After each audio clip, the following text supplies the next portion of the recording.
आप प्रवेश कर रहे हैं CNBC आवाज और इबेक्स कैश के शानदार स्टूडियो में। CNBC आवाज इबेक्स कैश स्टूडियो में आपका स्वागत है। मैं हूं मनीषा गुप्ता और शुरुआत यहां पर सोने के साथ करेंगे, जहां पर एक साल में सुस्त रहने के बाद यहां पर फिर से इसमें चमक आने लगी है। घरेलू बाजार में 48,000 के ऊपर यह टिका है। कॉमेक्स पर सोना 1830 के अहम स्तर पर है। यही है जहां पर सोना बार बार आके अटकता है। और गोल्ड के लिए आगे क्या आउटलुक है, इस पर बात करेंगे। हमारे साथ एशपर जेम्स एंड ज्वेल्स के वैभव सराफ हैं। इसके अलावा गुआर पर आज खास फोकस है, बिकॉज यहां पर लगातार दूसरे दिन आज बड़ी गिरावट देखने को मिली है।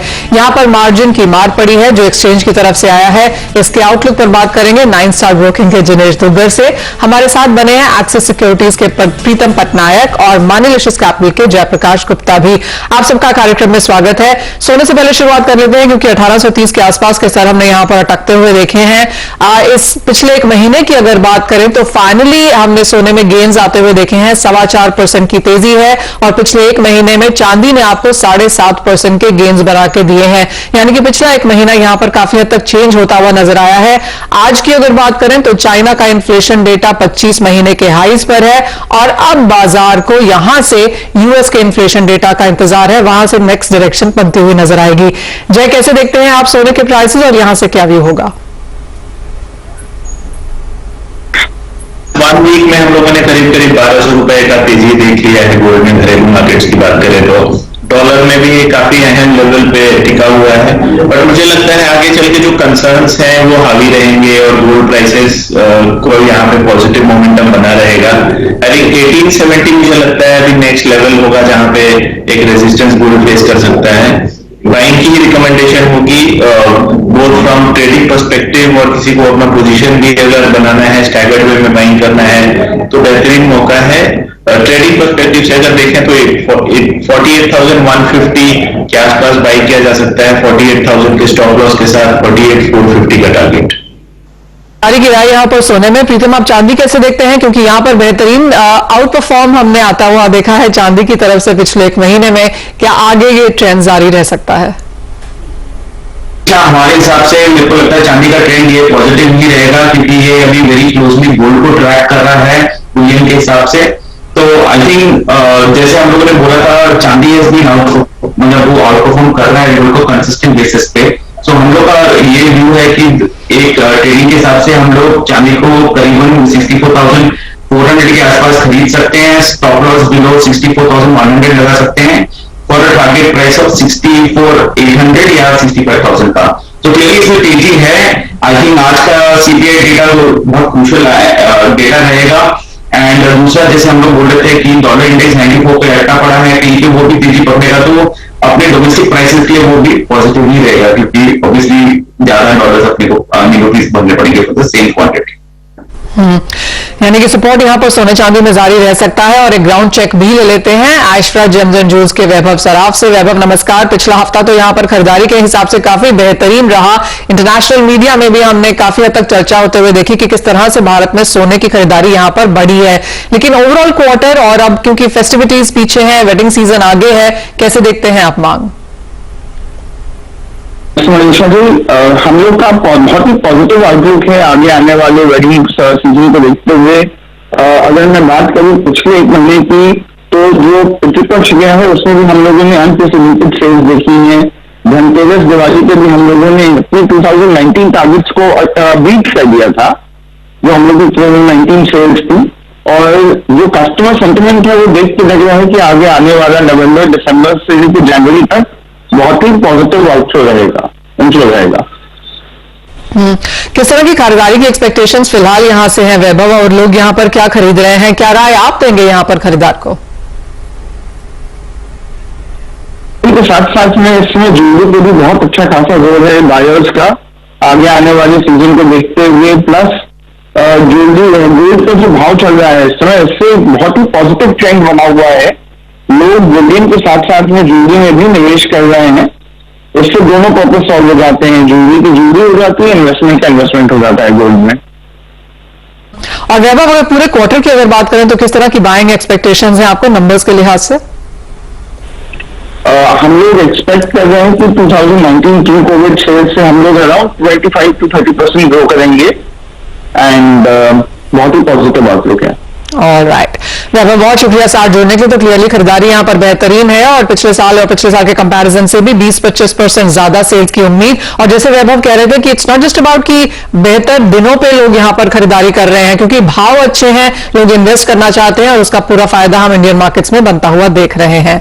ये तो बात हुई सोने की, जहां पर सोने और चांदी दोनों में खरीदारी की राय है। लेकिन आगे बढ़ेंगे और बात अब कच्चे तेल की कर लेते हैं। एक तरफ तो बाजार को IEA के डेटा का इंतजार है ही, दूसरी तरफ यहाँ पर यूएस इन्वेंट्रीज भी देखने को मिलेंगी। लेकिन लगातार तेजी इस वजह से भी है क्योंकि सऊदी अरेबिया ने एक तो यहां पर भाव बढ़ाए हैं, दूसरा उनका मानना है कि आगे जाकर 2022 में मार्केट्स यहां पर टाइट रह सकते हैं और भाव ऊपर की तरफ ही रहेंगे। और जेपी मॉर्गन की रिपोर्ट यह कहती है कि 100 मिलियन बैरल्स पर डे की खपत ग्लोबल मार्केट्स में ऑलरेडी इसी महीने में देखने को मिल रही है। तो हम एक प्री पैंडेमिक लेवल पे हैं। प्रीतम, कैसे देखते हैं आप इन सब फंडामेंटल्स को और क्या यहां से खरीदारी की राय? फंडामेंटली हम लोग देखा जाए तो आपने बिल्कुल सही बोला।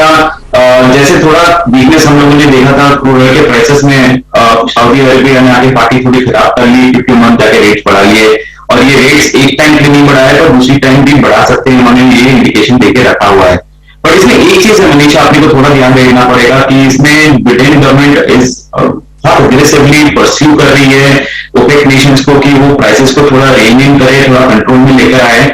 दूसरी चीज है कि यूएस गवर्नमेंट ये भी बात कर रही है, not only domestic production increase करने की बात कर रही है बट अपना स्ट्रेटेजिक रिजर्व टैप करने को कर रही है। तो वो थोड़ा सा ये नेगेटिव फैक्टर हो सकता है, बट लॉन्ग टर्म में विद ओपेक जो ओपेक स्ट्रगल कर रहा है कि अपने 400,000 बैरल्स का जो उन्होंने कमिटमेंट दिया था उसी को नहीं मीट कर पा रहा है, लॉजिस्टिकली एक प्रॉब्लम है जहां पे आप आप इंफ्रास्ट्रक्चर तुरंत ऐसे खड़ा नहीं कर सकते क्रूड ऑयल में, and demand pre pandemic level से आगे निकल गया है।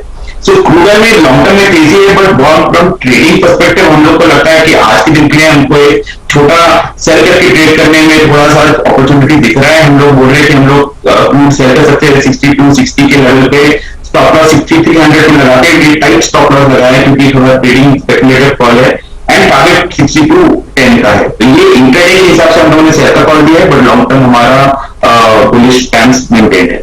जय, आप नेचुरल गैस प्राइसेस को कैसे देखते हैं? क्योंकि यहाँ पर मुनाफा वसूली जरूर देखने को मिली है, लेकिन आगे जाके क्या ट्रेंड्स हैं और नए ट्रेड्स अगर लेने हो तो क्या लेवल्स देखें? जी मनीषा, देखिए हायर लेवल से काफी अच्छा करेक्शन देखने को मिला है। थोड़ा सा यहाँ पे विंटर डिमांड का सपोर्ट आ सकता है और प्राइसेस अराउंड 385-390 तक फिर से जा सकते हैं। तो थोड़ा high risk high return trade अगर कोई इनिशिएट करना चाहे तो करेंट लेवल्स पे बाई किया जा सकता है। 364 का स्ट्रिक्ट स्टॉप लॉस रखें पर टारगेट ऑफ 385। कोई अगर पोजिशनल व्यू बनाना चाहता है तो मुझे लगता है जिस हिसाब से यहाँ पे प्राइसेस में बढ़ोतरी देखने को मिली थी, बहुत ज्यादा अपसाइड नहीं नजर आ रहा है। सेल ऑन राइज की रणनीति रखनी चाहिए मीडियम टर्म पर्सपेक्टिव से। 380-385 एक अच्छा रेंज है सेल पोजीशन बनाने के लिए विद स्टॉप लॉस ऑफ 400। और मुझे लगता है लोअर साइड में ये 328 से 330 तक का लेवल दिखा सकता है, वो भी वन मंथ पर्सपेक्टिव। यानी ये वॉलेटिलिटी माफ कीजिए, वॉलेटिलिटी यहाँ पर काफी हद तक नेचुरल गैस में बरकरार रह सकती है। लेकिन आगे बढ़ेंगे और बात यहाँ पर मेटल्स की भी कर लेते हैं, क्योंकि डॉलर का असर तो यहाँ पर देखने को मिला ही है, लेकिन जिस तरह के इन्फ्लेशन डेटाज हैं उसका भी इंपैक्ट यहाँ पर मार्केट्स में है। तो एज ऑफ नाउ जिस तरह के इन्फ्लेशन नंबर्स हैं उसका रिएक्शन आप ऑन स्क्रीन देख सकते हैं। जय, कैसे देखते हैं आप जो ये खरीदारी हमने मेटल्स में लौटते हुए देखी है? मनीषा, मुझे लगता है मेटल्स में जो भी वोलेटिलिटी देखने को मिला था या वो एक अपॉर्चुनिटी था, मुझे लगता है बाइंग यहाँ पे वो भी बरकरार रखना चाहिए। आगे चल के जिस हिसाब से ग्लोबल ट्रेड्स ईज आउट हो रहे हैं, यूएस में यहाँ पे ट्रेवल रेस्ट्रिक्शंस हटे हैं, यूएस इंफ्रास्ट्रक्चर स्पेंडिंग आगे चल के आना है, चाइना में जो एनवायरमेंटल कंसर्न्स थे उसके कारण भी यहाँ पे सप्लाई स्क्वीज देखने को मिल सकता है, वो भी एक पॉजिटिव साइन है प्राइसेस के लिए। कॉपर की बात करें, मुझे लगता है करंट लेवल्स पे भी खरीदारी की जा सकती है फॉर टारगेट ऑफ 790, 715 का स्टॉप लॉस करके बाई किया जा सकता है। दूसरे मेटल्स में भी अगर बात करें तो मुझे लगता है एल्यूमिनियम में भी यहाँ पे काफी दम है, अभी भी 235-240 का रेट जा सकता है। लोअर साइड 190 के नीचे मुझे नहीं नजर आ रहा है, तो रिस्क रिवॉर्ड रेशियो फेवरेबल है मेटल्स के लिए। मुझे लगता है कोई भी अपॉर्चुनिटी मिले with strict stop loss by करके चलना चाहिए। खरीदारी यहाँ पर मेटल्स में लौटती हुई नजर आ रही है और यहाँ से भी बाइंग की रिकमेंडेशंस। प्रीतम, आप क्या फंडामेंटल्स देखते हैं और आपको भी लगता है कि नियर टर्म में खरीदारी यहाँ पर फिर लौट रही है? बिल्कुल मनीषा जी, आप बैड न्यूज को फैक्टर इन करना चाहे तो चाइना का स्टोरी रियल एस्टेट हो या एनवायरमेंटल या एनर्जी क्राइसिस है, ये सब फैक्टर होने के बाद भी एक लेवल पे आके मेटल प्राइसेस थोड़ा स्टेबलाइज हो गया है। बट इसमें एक पॉजिटिव डेवलपमेंट जो हुआ है वो जो यूएस ने इंफ्रास्ट्रक्चर बिल को प्रमोट किया है, उसमें कंजम्पशन ऑफ मेटल्स ऑब्वियसली बढ़ेगी। साथ ही साथ में आप एनर्जी क्राइसिस जो चाइना में बहुत सिग्निफिकेंट लग रहा था वो थोड़ा ईज आउट होते हुए लग रहा है। इसीलिए हम लोगों ने कॉपर में भी लास्ट 2 सीक्वेंशियल मंथ में इंक्रीज होते हुए देखा है ऑफ इम्पोर्ट्स। ओके, तो ये सेंस है कि कहीं ना कहीं downstream requirement copper and aluminium जैसे मेटल्स की वापस रिकवर होते हुए दिख रही है हमको। तो हम लोग थोड़ा पॉजिटिव हैं, इसलिए हम लोगों ने कॉपर में हमारा बाय कॉल है 732 with a stop loss at 729 with a target price of 736। Okay, buying recommendations यहां पर ऑल अक्रॉस मेटल सेक्टर में भी आती हुई, लेकिन इसी के साथ एक ब्रेक के लिए रुकेंगे। जब लौटेंगे तो बात यहां पर एग्रीकल्चर कमोडिटीज की करेंगे, जहां पर गुआर में फिर से दूसरे दिन यहां पर मुनाफा वसूली देखने को मिली है। बाकी एग्री स्पेस में क्या हाल है बताएंगे आपको इस ब्रेक के बाद।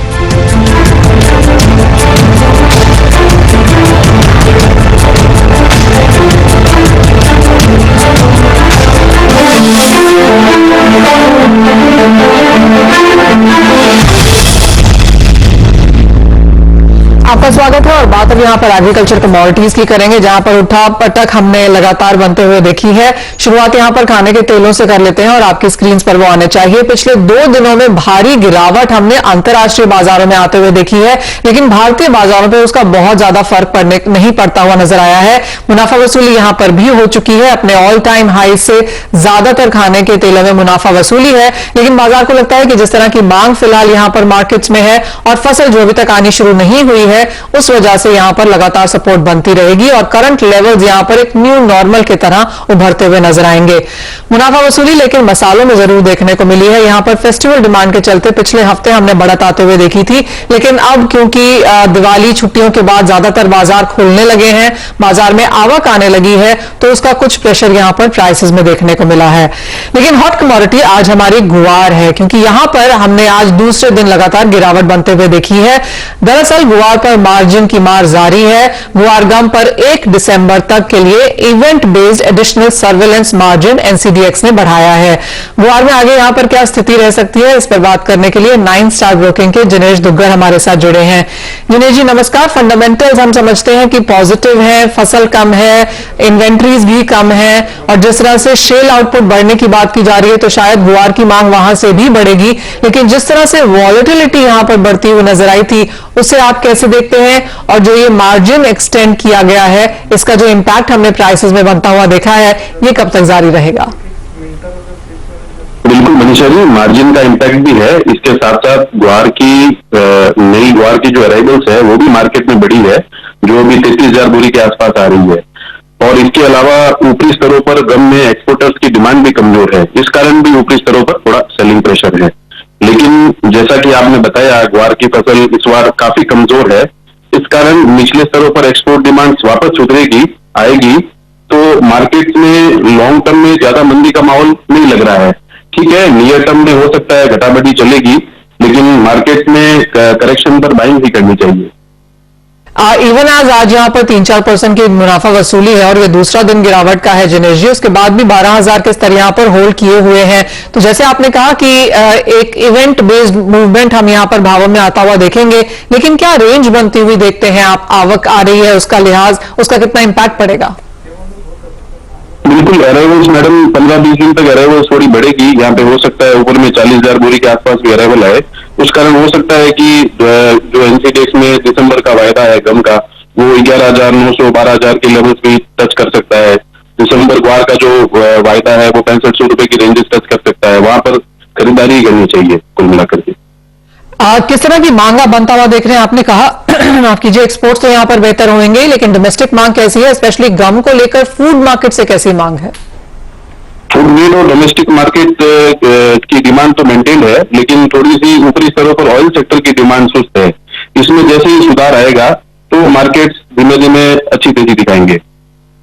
और अब क्योंकि ऑलरेडी मार्केट में फसल आनी शुरू हो गई है जिनेश जी, कोई बहुत बेहतर क्लैरिटी आपको फसल के हिसाब से है? क्योंकि क्लियरली कम है फसल और बाजार ये मान के चल रहा है कि 20, 25, 30% तक भी यहाँ पर फसल कम रह सकती है। As of now, as an industry, किस नंबर के साथ आप काम कर रहे हैं? तो जैसा कि अराइवल्स आ रही हैं, उस हिसाब से लग रहा है कि इस साल ग्वार की फसल 35 से 40 लाख बोरी के बीच में रहनी चाहिए। और नियर टर्म जैसे आपने कहा मुनाफा वसूली जारी रहेगी, लेकिन आगे जाके किस तरह की रेंज बन सकती है अगर अगले आने वाले 3 से 6 महीने की बात करें तो? आने वाले समय में ग्वार गम में 15,000 से 16,000 की रेंजेस देख सकते हैं। ग्वार में 7,000 से 7100 की रेंज देखी जा सकती है। बहुत शुक्रिया साथ जुड़ने के लिए। तो क्लियरली नियर टर्म में जैसे जैसे ज्यादातर क्रॉप्स की आवक बाजार में आएगी, कुछ प्रेशर यहां पर पड़ सकता है, लेकिन गुआर के लिए एसेंशियली क्योंकि फसल यहां पर काफी कम है, तो नियर टर्म में आवक की वजह से जरूर यहां पर प्रेशर पड़ेगा। लेकिन जैसे इंडस्ट्री में बता रही है कि करंट लेवल से भी करीबन 15 से 20% तक की तेजी यहां पर प्राइसेस में आगे बनती हुई नजर आ सकती है। इसी के साथ मुझे भी दीजिए इजाजत, लेकिन आप बने रहिए CNBC आवाज पर।